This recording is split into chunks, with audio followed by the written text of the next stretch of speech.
जय हिंद भाई। आज शुरू करते हैं पार्ट थर्ड। आपका कल क्लास नहीं है लेकिन आज आ रहा है।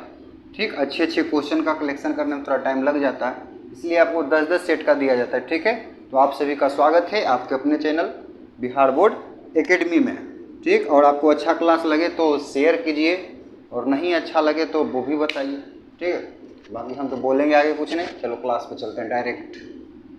पार्ट थर्ड है आज। ठीक है, ध्यान देना, ये सीरीज आपका मिक्स प्रैक्टिस सेट एकदम वही क्वेश्चन है जो डायरेक्ट एग्जाम में आएंगे। ठीक है ना, इसलिए आप एकदम नोटबुक बनाना नहीं भूलिए। आपको ज़्यादा क्वेश्चन भी नहीं मिल रहा है, 10 ही क्वेश्चन है। आप चाहिएगा तो आराम से 10 मिनट में इसको कंप्लीट करके चट जाइएगा। ठीक है, बाकी हम आपको क्वेश्चन करा रहे हैं और सारे क्वेश्चन मिलेंगे एग्जाम में। तुम सेंटअप दे के आओ, उसके बाद फाइनल दे के आना तो कहना भैया कितना क्वेश्चन आपका आया था पेपर में। ठीक है, सेम टू सेम क्वेश्चन आएंगे, थोड़ा सा भी चेंज नहीं होगा क्वेश्चन में, ये मेरी गारंटी है। हम ऑप्शन नहीं दे रहे हैं ना, अगर ऑप्शन दे देते हैं ना 4 तो ऑप्शन भी चेंज नहीं होगा। ठीक है, ध्यान देना, हम इसलिए डायरेक्ट आंसर दे रहे हैं क्योंकि जगह मेरे पास कम है। ठीक है, आगे चलो। पहला क्वेश्चन है बउआ, व्हेन वी स्पीक, जब हम लोग बोलते हैं या बात करते हैं of the freedom of press, यानी फ्रीडम मतलब आज़ादी, प्रेस मतलब मीडिया, यानी मीडिया के स्वतंत्र यानी आज़ादी की बात करते हैं तो बी यूजुअली हम लोग अक्सर मीन फ्रीडम, इसका आज़ादी का मतलब ये होता है हम लोग कहाँ आज़ादी महसूस करते हैं। ओह सॉरी, इसका आगे आंसर गलत, इसका आंसर होगा सोशल। कहाँ पे? सोशल में, यानी सामाजिक कार्यों के लिए जो मीडिया होती है वो एकदम स्वतंत्र होती है। Next question, a marriage proposal is a, जो मैरिज प्रपोजल आपका है एंटन चेकोव का, लोमोव का, नटालिया का, कुतबा जो वो है गूस और लिप उसका। ठीक है, तो ए मैरिज प्रपोजल क्या है? कॉमेडी है। यदि ऑप्शन में कॉमेडी नहीं आएगा तो वन एक्ट प्ले आएगा। क्या आएगा? वन एक्ट प्ले आएगा। ठीक है, ध्यान देना, ए मैरिज प्रपोजल कौन लिखा? एंटन पी चेकोव। इसके बाद तुमसे पूछेगा कि नर्वस टेम्परामेंट का कौन था? तो लोमोव। नटालिया कौन थी? चुबुकोव की बेटी, लोमोव की पत्नी। लोमोव के कुत्ता का नाम की था? गूस।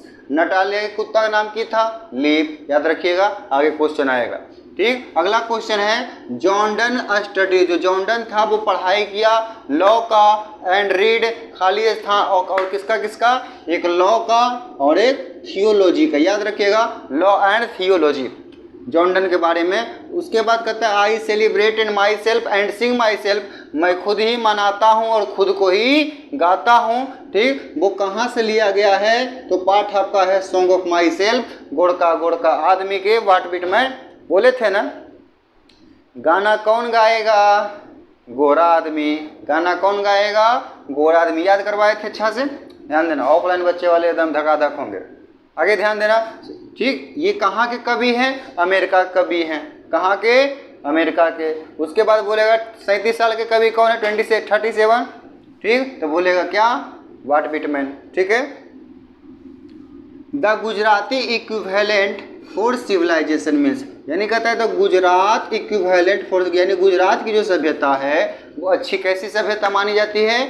गुड कंडक्ट, क्योंकि गांधी जी भी वहीं से निकले थे, इसलिए इनको क्या कहता है? Good conduct. याद रखिएगा, जो नानू काका है वो आ रहे थे दिल्ली, उसको काहे के लिए आ रहे थे? उनको मिलना था किसको? सब मिनिस्टर से, यानी कुछ मंत्रियों से। कौन से मंत्री से? वेलफेयर मिनिस्टर से, कल्याणकारी मंत्री से। क्लियर है? ठीक है ना, देखो नानू काका है ये है, एक मामू के नाम है मेटरनल अंकल। मेटरनल अंकल पता है ना, मामू होता है। ठीक, हु रोट, किसने लिखा? मेकाभिटी द मैस्टिकेट, कौन लिखा? टी.एस. इलियट। आगे ध्यान देना, मेकाभिटी द मैस्टिकेट आपके जो है T S. Eliot, Thomas Stearns Eliot. अगला question most important, who wrote, किसने लिखा? द पीस, रचना why I am not a Christian, मैं क्रिश्चियन नहीं हूँ, किसने लिखा? बर्ट्रैंड रसल ने। किसने? Bertrand Russell. In which poem, किस कविता में does the poet express his sad feeling, अपनी दुख की भावना को व्यक्त करता है? फिर एक सुंदर महिला के लिए, ऐनी पिता पता है ढेला मारे जाकर रोता था, देखी ना हमारा ऐसा तुमरे कोई चाहने वाला है, तुम मर भी गई हो तो हम तुमरे कब्र के पास क्या है एकदम बैठ के रो रहे हैं। ठीक, बात समझ में आई? ये कौन बोलते थे? वाल्टर ढेल हमारे, जब इसकी, क्योंकि ये वन साइडेड लव था, वो नहीं करती थी, ये प्यार करते थे। बात समझ में आए? अगला कहता है खाली स्थान रिमेंबर कौन याद किए जाते हैं एज ए बार पोएट, युद्ध कवि के रूप में? Rupert Brooke. क्लियर है? उम्मीद है समझ में आया होगा। कौन याद किए जाते हैं युद्ध के कवि रूप में? Rupert Brooke. कहाँ के थे? इंग्लैंड के थे। कहाँ के थे? इंग्लैंड के थे। इनको कहा जाता है बार पोएट भी कहा जाता है। ठीक है, ठीक। जो सोल्जर है ये वही लिखे है ना, द सोल्जर, ये एक प्रकार का सोनेट है जो 14 लाइन की कविता होती है, 8 और 6 लाइन की बटी होती है 2 स्टेंजा में। पहला 8 लाइन को बोलते हैं ऑक्टेव, सेकेंड 6 लाइन को बोलते हैं सेस्टेट। ठीक है, उम्मीद है समझ में आया होगा। तब तक के लिए जय हिंद, मिलते हैं नेक्स्ट वीडियो में। आप लोग ऐसे ही पढ़ते रहिए।